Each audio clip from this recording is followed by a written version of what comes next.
Let's talk about another part of the bill, which is universal pre-K. In the state of Wyoming, less than a quarter of children 3 to 4, which is who would be covered in the bill, are enrolled in publicly funded preschool. Less than a quarter. Wouldn't a lot of Wyoming families benefit from universal pre-K? There are a number of things that will help the people of Wyoming. Overall, Joe Biden's policies have been hurting the people of Wyoming. And I believe that there should be things means tested. You just don't give things universally to everybody. I think there should be work requirements involved. The Democrats are trying to separate work requirements from just free government checks and programs. You heard the congressman from the Progressive Caucus say everybody ought to get free community college. Everybody ought to get free daycare, pre-care, all of those things. And that's not the way that our country has been founded and how we work, John. Notice that nowhere in Republican Senator John Barrasso's response did he actually answer the question. And that says a hell of a lot more than anything he actually said, because it is a tacit acknowledgement that Republicans aren't actually able to campaign against the Build Back Better agenda because it is popular.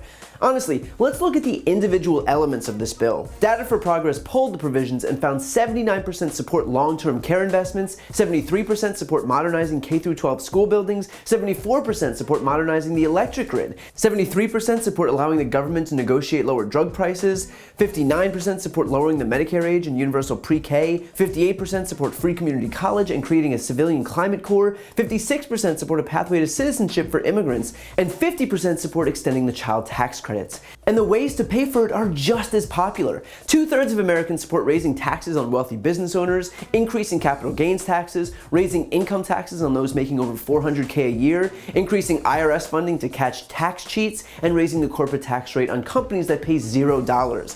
So when Republicans are asked to comment on the actual provisions of this bill, the reason they can't is because they know that they are wholly on the wrong side of this issue.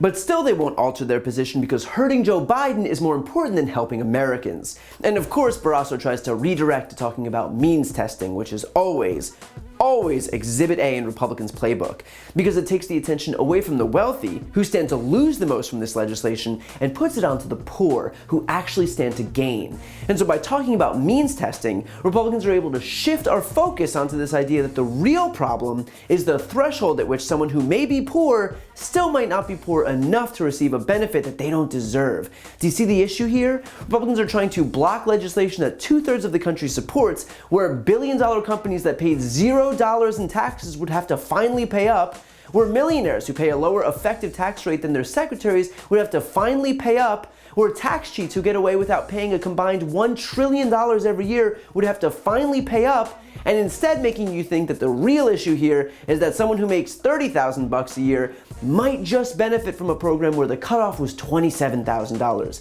If you had any doubt that these people are shamelessly, aggressively carrying water for the rich at the expense of the middle and lower class, these millionaire senators like John Barrasso redirecting you to focus on means testing should immediately put that to rest. So Republicans will couch the Build Back Better agenda in language suggesting that this is nothing more than sending checks to everyone so that the whole country can sit on their asses and not work, but that doesn't even come close to squaring with what is actually in this bill. Allowing the government to negotiate lower prescription drug prices benefits everyone. Enacting climate provisions benefits everyone. Modernizing the power grid benefits everyone.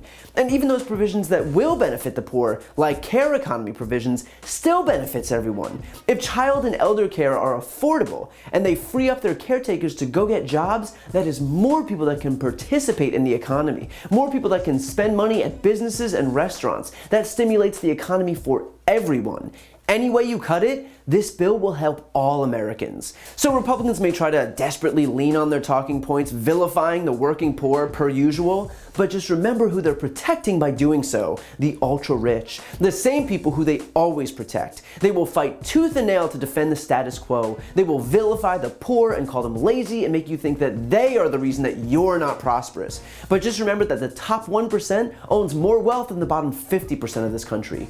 The working poor is not the enemy here. The enemy is people like John Barrasso entrenching the wealth of a few to the detriment of everyone else.